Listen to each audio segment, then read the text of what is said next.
Thank you. I now recognize for 5 minutes is Mr. Grothman. Thank you. A couple of questions. We'll go for either Mr. Goldweiner, Looney, or Salerno here. If we forgive these debts, do you think it's going to have an impact on the amount of loans students take out after they're forgiven? I mean, does this create kind of, and also delaying payments and that sort of thing, does this create an expectation for people to overborrow in the future because they think this is something the government's just going to do from time to time? Thanks, Representative. I mean, yes, I think that under the proposed regulations, students are going to want to borrow more. CBO, has said that borrowers might borrow an additional $100 billion over the next decade. They'll carry those balances longer because they'll make fewer payments, and so they'll have those balances for 20 or 25 years. So yeah, Okay. The amount of debt is going to go up. One of the things I'd like to have done, and I wonder whether it's part of the proposal. Right now, I hear from some of the responsible colleges, which is the minority, responsible colleges that they have examples of kids taking out loans that are bigger than they should be. Maybe they're bigger than they should be given their major. Maybe they're bigger than they should be because they're using them to fund a lifestyle. Right now, as I understand it, universities cannot discourage people from taking out loans. Is that right, and is that something that should be changed immediately?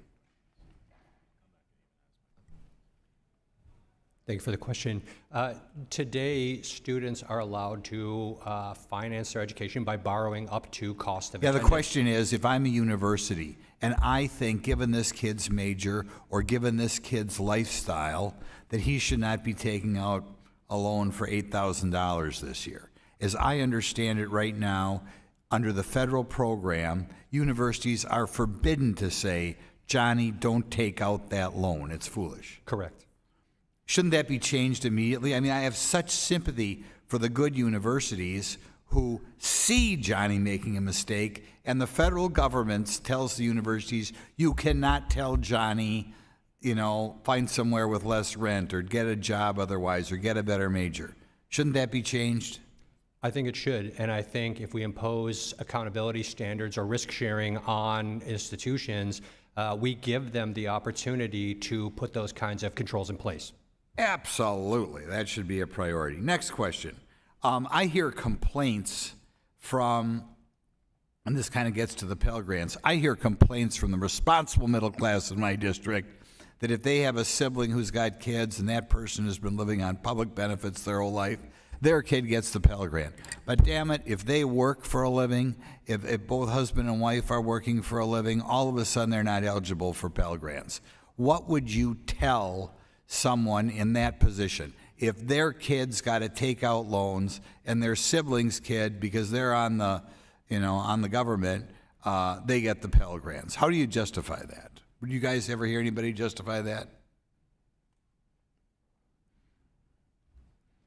Is there any way to justify this program, which is really just a slap in the face to the middle class American?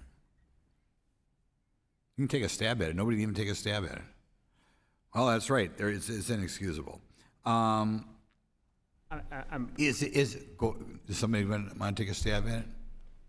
Well, certainly, I'll say that I think there's great virtue to expanding the Pell Grant, and I know that right now it's targeted at families with incomes below $40,000. I think that's one of the things that makes So you can't justify it. All you can do is say we ought to add more people to the program. Okay, next question.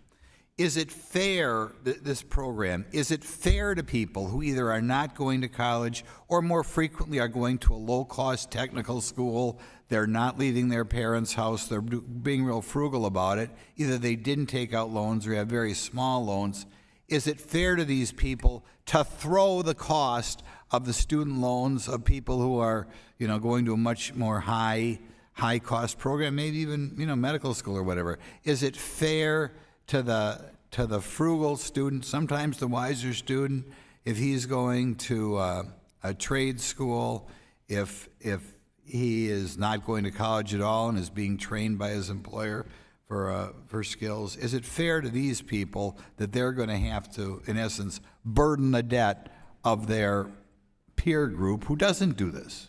I mean, at least 70% of the pause benefit is going to the top half of the income spectrum.